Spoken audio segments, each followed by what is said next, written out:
Namaste, Geminis and Gemini Risings, and welcome to Soul Horoscope Superscopes. My name is Christopher Wotecki. I am the sensei to serious joy, and I believe there are 11 steps to stepping into our serious joy. And when you're a Gemini or a Gemini Rising, you are natural born at step 5. Step 5 is I think. You are a natural born thinker and a natural born communicator, naturally born to put all the facts and figures together. And that's true also if you're a Gemini rising. So step 5 is the step in serious joy where we connect to the rest of the world and we connect our heart to the world. So where are the step 5s? Well, right now they are focusing on career and legacy. We're moving into chapter 1 of the Sun in Pisces. And for the Geminis and Gemini risings, this means that you will be transforming the way you control life, the way you feel in control or not in control. And this is decision making.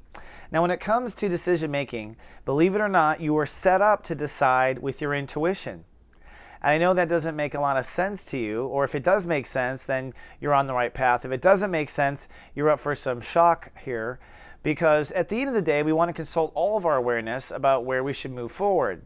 And Geminis are learning this year more profoundly than ever that psychic intuition is dire when it comes to making the right decision, because if nothing else, your psychic awareness will tell you what not to do. It'll give you a warning of what not to do. But there are a lot of different stories that are adding up to this same story of listening to your intuition before you make a decision. One of them goes back actually for a while, which is Saturn and Scorpio. You've been actually working to transform your moment, your reality, since, October 2012. So since October 2012, changing your daily lifestyle, changing the way you live in the moment. And that means not being just in the mind, but also listening to your other voices, your emotions, your ego, listening and paying attention to your inner child and your heart. These are other states of awareness other than the mind. So working to change your daily reality since October 2012. Pluto, which is now in Capricorn, has progressed to 12 degrees.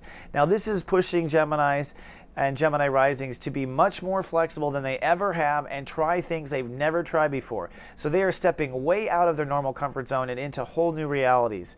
Now the last time Pluto was actually in Capricorn at 12 degrees was actually 1768, just before the American Revolution. So just at that time, actually, we were starting to have the nerve, Geminis were having the nerve to print truth. And that was at that time where Geminis were opening up to begin to print truth. In fact, I think there was a publication in 1768, the first one, that started to complain about the king, and they started to organize around the Stamp Act. So a lot of Geminis in the American Revolution, actually. I think Paul Revere, actually, too, believe it or not. I have to look that up, though. Another is Jupiter in Cancer. Now, Jupiter in Cancer is telling all Geminis it's time to, you deserve more. Right? You deserve more. And that's been going on since July of last year. You deserve more, you deserve more, you deserve more. Now, the last time you got a raise from the world was 2002. So this is a new emotional foundation for self-esteem. This is jumping into a new comfort zone you haven't jumped into before, right? This is being responsible for being in the moment differently than you have before. And this is the first time the sun has crossed Neptune at 5 degrees since the Civil War. No kidding, 1864. And also the start of the gold rush. So this is a very profound time. So what does this all add up to? This all adds up to you're probably going to be something else in the world than you thought. You probably are going to change your career profoundly. You're probably going to find that what you thought was the right path is maybe not the best path for you. And it may be just because you weren't listening to your intuition up until now. Because it's time to be in new comfort zones, because it's time to get what you deserve. Because these other stories as well, it's time to allow intuition to be part of your decision-making process. Now, your Gemini minds will not like the idea that things are thrown up in the air here, especially the next 2 weeks. And I have a special way to handle that. It's these two magic words: it's okay. That's my philosophy with my clients. Whenever they get a reading with me, they hear me tell them this. You have to say it's okay. And that's self-compassion. If you want to hear your psychic awareness, it has to be okay. Everything's okay. It will be okay. It is okay. Not will be, not used to be, is okay.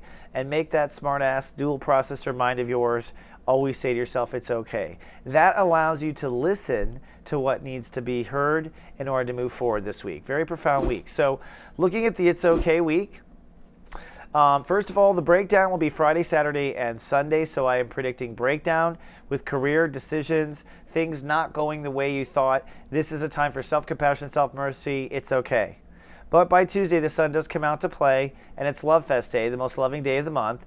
And this love is going to be actually around boundaries, trust issues, helping you heal from any kind of intimacy, sexual, or transformative wounds. So Love Fest will be very healing that way. Now, don't forget, Mercury, your home planet, is retrograde. It's continued through the whole week up until Friday, which is Lightcast Day. And that means you are still rethinking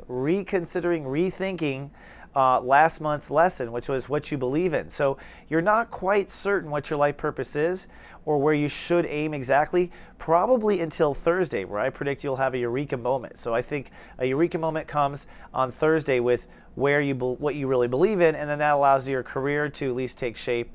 And by Friday, you're lightcasting. It's Lightcast Day, the new moon, the most powerful day of the month to hold space and manifest what you want. So I believe you've scraped off the old career and you are lightcasting and holding space in the new career by Friday. All right? So let's look at the Venus quotients now. By the way, the Venus quotient is your capacity to love on Earth, and it's based on where your Venus is at the time of your birth. And if you need to help looking up your Venus quotient and you're a lady, come on down to gavenus.me. If you want us to help you in your life stay in your heart, come to gavenus.com, where we help people for a small subscription. Now, for the love stories, honestly, it's all about trust and intimacy for the 5 EQs, and for the Geminis too. Your love story is tied up in your ability to trust. Mostly trust yourself. Mostly listen to yourself, right? And the 5 EQs, there's something interesting about that. It's like if you haven't explored all the avenues ahead of time inside of you and then allowed yourself to have new opportunity come in after that exploration, you find yourself a little worried, right? It's almost like a 5 EQ has to talk about every possibility before they can get in the hot tub. Well, go ahead and do that. And this week, it's really about jumping in a high level to transforming yourself and taking a risk to changing yourself this week. So the 5 EQs and the Geminis and Gemini Risings are going to be, to some degree, when you leap and let your intuition make your decisions, it also means there's a bit of a heart leap with trust. And that will happen this week. And if you're in Gia Venus, if you're watched over by me on our Venus network, I will be sending you lots of It's Okay messages reminding you to just listen to your heart, because it's okay. Now, for those of you who are not watched over that way, hey, I got lots of stuff for you too. Come on down to soulmart.me. I have the Venus quotient videos. These are videos where I get in deep on how to look up your Venus and then I have an explanation video there too that talks about what that means for you. So I'm really invested in people stepping into their heart, especially the Geminis. My son's a Gemini, so I have a special place in my heart for y'all. And I hope that you come on down to soulmart.me. By the way, if you're watching on YouTube, would you do us a favor and subscribe to our channel? All right, that's all I have for the next 7 days, but I will see you in 7 more. Until then, Geminis and Gemini Risings, live, love, be.